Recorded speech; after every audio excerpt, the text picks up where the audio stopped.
Technical Ahir ગુરુના સૌને નમસ્કાર મિત્રો. સમસ્ત હિન્દુ સમાજને આજનો દિવસ એટલે ગૌરવનો દિવસ, જેને કહેવાય ગીતા જયંતિ, માગસર સુદ 11 એટલે ગીતા જયંતિ. મિત્રો બધાના હાથમાં આ ગીતા હોવી જોઈએ.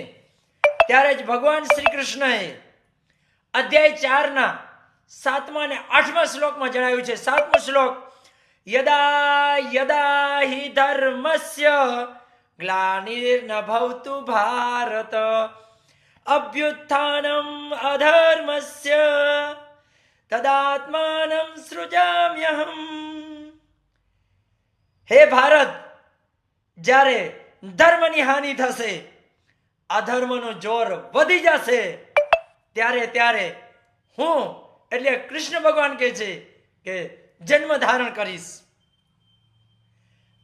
8મો શ્લોક, પરિત્રાણાય સાધૂનાં વિનાશાય ચ દુષ્કૃતાં ધર્મ સંસ્થાપનાર્થાય સંભવામિ યુગે યુગે.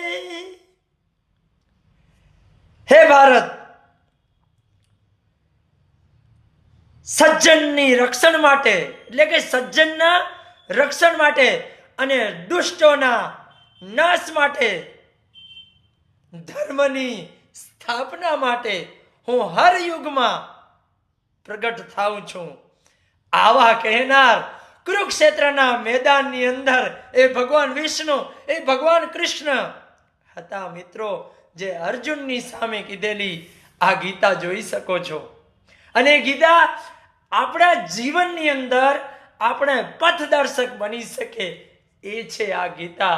અને એ ગીતાને, એ ભાગવત ગીતાને ખરેખર આપણે સાથે રાખવી જોઈએ અને આપણું જીવન છે ને ઉન્નત બનાવવું જોઈએ. આપણી આ દ્રષ્ટિ અને આપણું આ દિલ જ્યારે ક્લિયર થશે ને, ત્યારે આ ગીતા આપણી હાથમાં હાથો હાથ આવશે. ધન્યવાદ.